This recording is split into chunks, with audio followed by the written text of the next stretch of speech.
ওয়া রাহমাতুল্লাহি ওয়া বারাকাতুহু। ওয়ালাইকুম আসসালাম ওয়া রাহমাতুল্লাহি ওয়া বারাকাতুহু। আমি আপনাকে একটি প্রশ্ন করতে চাই, আপনি কি উত্তর দিতে রাজি?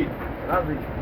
প্রশ্নটা হলো, অনেকেই নামাজ পড়ে, চেষ্টা করে জমাতে পড়ার জন্য, এবং জমাতে সুযোগ না পেয়ে পরে বাড়িতে পড়ে, ঘরে পড়ে। ওই লোক উত্তম না যিনি মোটেই নামাজ পড়ে না ওই লোক উত্তম? যিনি নামাজ পড়ে উনি উত্তম। হ্যাঁ, উনি উত্তম। অন্তত নামাজ পড়ে, নামাজ পড়ে সুযোগ পায় না মসজিদে যায় পড়ার জন্য, চেষ্টা করে। তাহলে যে পড়ে না ওনার থেকে ওনারা অনেক ভালো।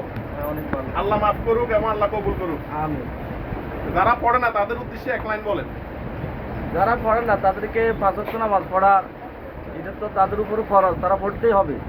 এখন তারা চেষ্টা করতে হবে, যদি তাদের বিভিন্ন কাজকর্ম থাকে বা ঝামেলাও থাকে, সেটা থেকেও তারা কি করতে হবে, নামাজকে প্রাধান্য বেশি দিতে হবে।